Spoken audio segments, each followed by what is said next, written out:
क्या ये पेपर है आरपीएससी फर्स्ट ग्रेड का, जिसका एग्ज़ाम मैंने 3 जून को दिया अभी इस बार। और ये इसको जो भी कोई पास करता वो लेक्चरर बनता। तो इसमें 2 पेपर्स होते हैं, क्वालिफाइंग और फिर उसके बाद आपका खुद का सब्जेक्ट होता है। फिर वो आप जब क्वालिफाई करते हैं तो उससे आपकी मेरिट बनती है, और इस फर्स्ट वाले पेपर से आपको फर्स्ट क्वालिफाई माना जाएगा। तो ये सबसे मेन पेपर होता है और इसी को लोग नहीं क्लियर कर पाते हैं। क्यों? क्योंकि ये थोड़ा सा हार्ड होता है। थोड़ा सा नहीं, मैं फिर भी कहूँगी एक एवरेज बच्चे के लिए तो काफ़ी हार्ड होता है। तो मैं बताती हूँ मेरे साथ क्या हुआ।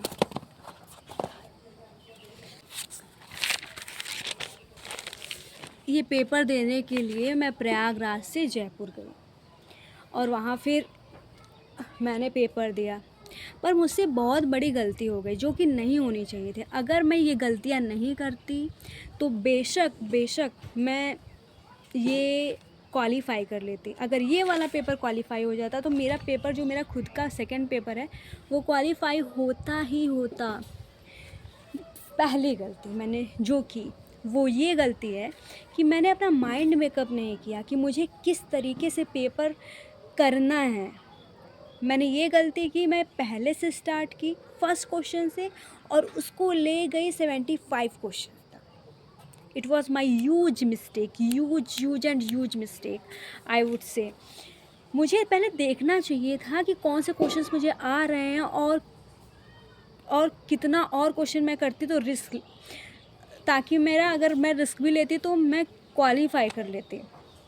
मैं शुरू से करती गई, जो नहीं आए उनको भी मार्क करती गई और उनमें गोला भरती गई, जिसकी वजह से मेरा जो क्वेश्चंस थे नेगेटिव मार्क वाले वो बहुत ज़्यादा बढ़ गए, और जिसकी वजह से जो मेरे सही क्वेश्चंस थे उससे मार्क्स कट गए। ये चीज़ हुई। दूसरी चीज़ ये कि मैंने क्वेश्चंस को ढंग से पढ़ा नहीं। जब मैं पीवाईक्यू देखी थी तो उसमें क्वेश्चंस बहुत टफ थे हिंदी के क्वेश्चंस, और उसी हिंदी क्वेश्चन या कोई और सब्जेक्ट्स के हो तो बहुत टफ थे। इसमें थोड़ा सा इजी हो गया। जब थोड़ा सा इजी हो गया, पर जब मैं क्वेश्चन पढ़ रही थी उसमें मैंने नहीं पढ़ा, द वर्ड नहीं मैंने नहीं पढ़ा, जिसकी वजह से मेरे क्वेश्चंस गलत हुए। इसके साथ ही कुछ और सिली मिस्टेक्स हुए, जिसकी वजह से मैं इसमें सब गुड़ गोबर करके आ गई हूँ। तो काफ़ी मुझे रिग्रेटफुल हुआ, क्योंकि मेरे दादाजी और मैं साथ में गए थे। हम लोग को काफ़ी दिक्कतें भी हुई वहाँ तक पहुँचने में, जयपुर पहुँचने में। और but I am feeling like regretful because काफ़ी होप थे मुझे कि ये वाला जो एग्ज़ाम मेरा निकलेगा तो मैं फाइनेंशियली इंडिपेंडेंट बनूँगी, मेरे घर की हालत अच्छी होगी, मैं ये करूँगी, मैं वो करूँगी। But this dream is shattered now. अब मेरे पास बस एक होप है कि मैं आगे का जो एग्ज़ाम है उसकी तैयारी करूँ, उसके बारे में अच्छे से जानूँ, फिर उसे अच्छे से तैयार करूँ, फिर आगे बढ़ूँ। सो आई होप कि ये सब जल्दी हो, अच्छी वैकेंसीज़ आएँ, either it is in PCS और दिस इज़ इन लेक्चरर। मुझे बस इस साल एक अच्छी सी जॉब चाहिए। I want to be financially independent this year, this is my goal. And what was your experience? Please don't forget to share with me.